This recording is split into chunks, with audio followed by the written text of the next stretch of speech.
Hey everyone, welcome to Recombinant Teaching. I'm your host, Justin Schaefer, and on this show, I'm holding STEM Education Office Hours where I'll unpack your questions on STEM pedagogy, student success, academic careers, and everything in between.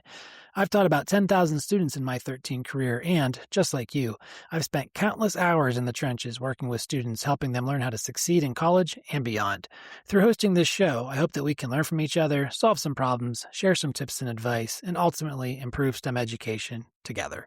If you have a question you'd like me to tackle, check out my website or the show notes and click the Submit a Question. Whether you want to write in, send an audio clip, or join me live, I'd love to have you be a part of the show. All right, so today we have another live guest. I love this series that we've been doing, having people calling in and joining us live. And today we have Kate Walker from Arkansas. So, Kate, thanks for being here, and I'd love for you to introduce yourself. Yeah, thank you for having me. My name is Dr. Ireton Walker, and I've been teaching in higher education for around 11 years, where I've implemented student centered learning for about as long. I've mentored other faculty and trained other faculty in teaching practices, so it's a very big passion of mine. And my research is both in the classroom and in the field. As scientists interact, I study how we communicate as scientists. And that's just a little bit about me. Well, thanks for sharing that. And I'd say how we communicate is pretty darn important, right? Very much so, especially when we're in the classroom. Especially so. So, yeah, so with that in mind, yeah, what's your question today? My question is, what are your ideas for faculty who cannot or maybe will not take the time to utilize active learning in the courses they teach? Ooh, that is a good one, maybe even a third rail of a question, right? So these are for faculty who are you saying they can't do it or they won't do it? Well, I think you have a population of both. Some that maybe are just unaware of the practices and they're nervous about how much time it may take to develop these practices. Okay, great. Yeah, so those are definitely different camps, right? So if it's someone that's kind of unaware of what these practices are, and because of that, they don't use the techniques, right? Or it's because they are aware of them, but for whatever, for lack of better words, are set in their ways, right? And they just kind of don't want to do it. So yeah, good questions. Do you have colleagues that kind of fall into both camps at your university that you know about? I do. I would say even within the department, you find folks in both camps. Yeah, for sure. Okay, and I think it's pretty common. So, first, and I'll put this link in the show notes, but there's quite a bit of data out there on barriers to using what we'll call EBIPs, evidence-based instructional practices. So there's a study that I really like to cite, and I show this when I do workshops on barriers that was community college biology faculty. So this paper from CBLSE, and again, I'll put the link in the notes, about 400 faculty sort of respond to a survey, and they asked them, what are the barriers you face towards using evidence-based instructional practices such as active learning in the classroom? And I don't know, do you want to guess? What do you think the number one barrier was?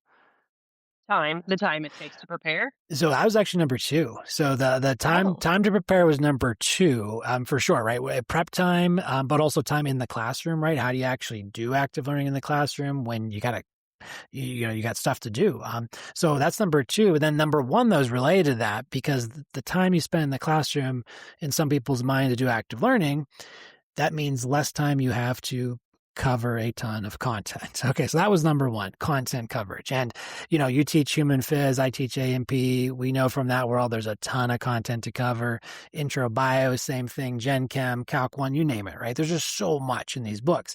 And we kind of feel that expectation to cover it. So that's a huge barrier, right? So if I have to get through chapters 1 through 30 of fill in the blank textbook in 15 weeks, how am I supposed to do active learning, right? So I think that's one for that camp of people who might be aware of these techniques, but they just struggle to implement them because they don't know how to get stuff out of the classroom and also the time involved, like you said too, right? The time involves the prep. So I think those are both legitimate barriers. And there were some other barriers in this paper about, logistical space, right? Like if I don't have a good, well set up classroom for active learning, maybe it's not our culture, right? At my institution, all we do is lecture and our students want that. So how am I supposed to do other things? So there's a lot of reasons why you might not do it from these barriers perspectives.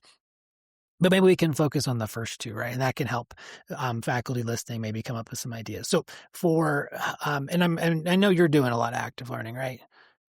I am. Even though my space isn't set up for it, it's an auditorium style lecture hall. So it's not the expectation. I've had to develop the culture over time so that students coming into the course do expect this kind of learning, even though it's in a non-traditional space.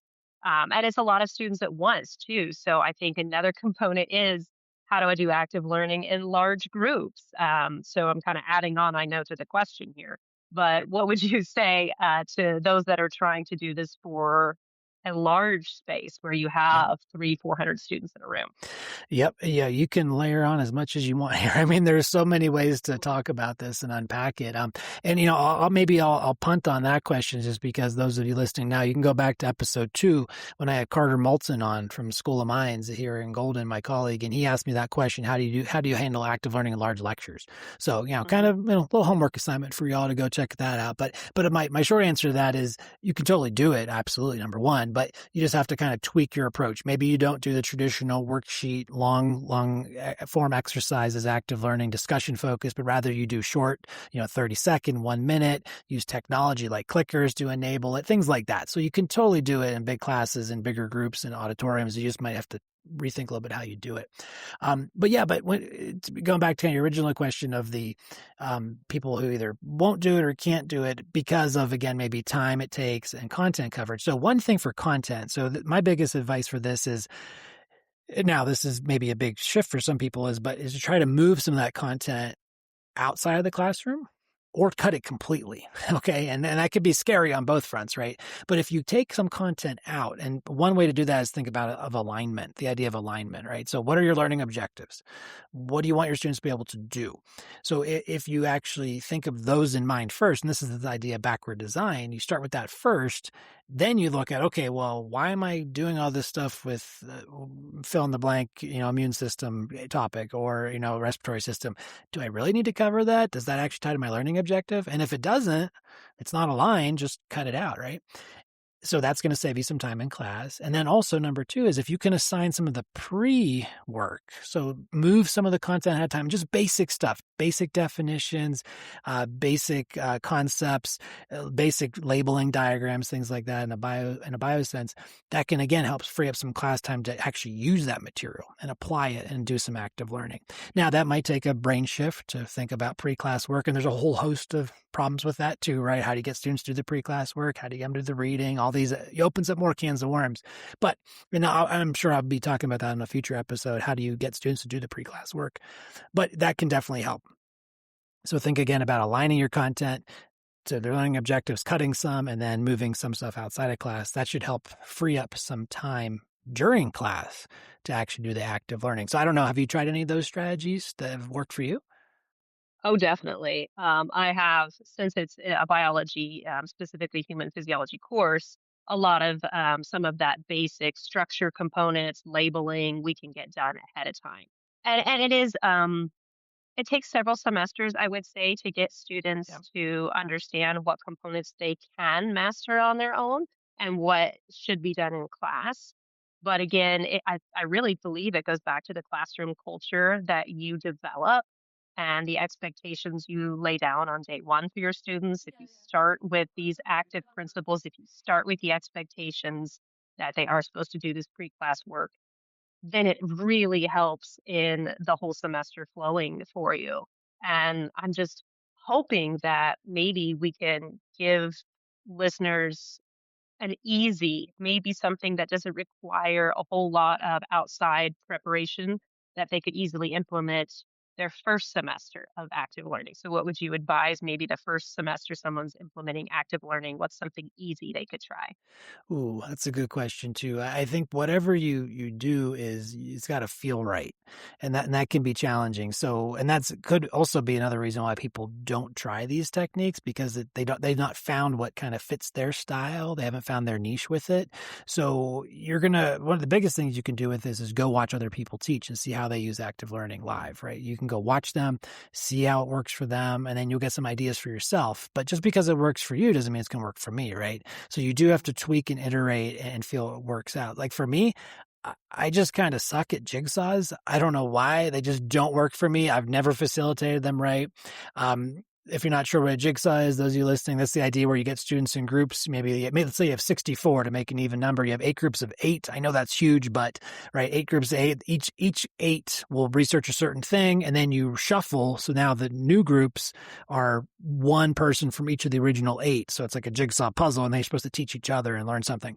I've never done them well, but for me, I like short and sweet. So 30-second, 1-minute clicker questions, quick think, pair, share, quick drawing activities, things like that. So I think for someone who's trying to get started, and again, this can help people get over the barrier of not enough prep time too, is acknowledge, right, you already have your lecture, right? You have your slide deck. Fantastic. You have good stuff there. So what can you do to slip things in that's only going to take a minute or even less? Easiest thing is just simply pausing. Just a pause. So if you're asking a question to your class and you say, okay, any questions here? Or does anyone know the answer to this question? And you don't get responses, don't answer it yourself or don't move on. Just say, okay, take 30 seconds and reflect, class, on what I just asked you, or take 30 seconds and chat with your neighbor about it. And then come back, and now we'll take questions, or now we'll answer your questions, right? So just giving that pause moment can be really beneficial, and that you don't have to have any technology. You don't have to add any slides. It's just a quick thing to add, and it's forcing students to stop and think and reflect or talk with each other. And that's an easy way to add active learning. I love that suggestion. And I think as you work that into your practice, you can find ways of being more intentional about it. So you're having students, okay, ask each other about this part of the diagram. Okay, now we're talking about this ion. How about you each tell each other about a different ion? So if you can phrase your questions so you can get them to focus specifically on what's important in the process, I think that is a good part of the brain break or the pause that you do. Yeah, brain break. I like that term, right? And you can do that with 10 students, or you can do that with 500 students. It's going to work no matter the size, and probably even more impactful the more you have, because it can be kind of chaotic and there's so many moving pieces in a class that big. But yeah, just take a little bit of time. Again, I like that term, brain break, and reflect on Uh-huh. thing. You can add some writing in there, you add some drawing, whatever you want to do, but you don't have to, again, prep for that. So that can help with prep time, with adding these types of things, and maybe getting over that barrier. So yeah, so I hope that was helpful. And that quick discussion we had, we could easily go an hour on this topic. I do I do 90-minute workshops on active learning often, and this is just the tip of the iceberg, but we got us started here, hopefully. For sure, for sure. I appreciate your time. Yeah, no, thanks so much for being here, Kate. I really do appreciate it. And that's it for another episode of Recombinant Teaching. If you want to be a part of the show, check out the show notes for the link. And please check out my website if you'd like to learn how I can work with you, your department, or your institution to improve STEM education. Thanks for listening, everyone, and happy teaching.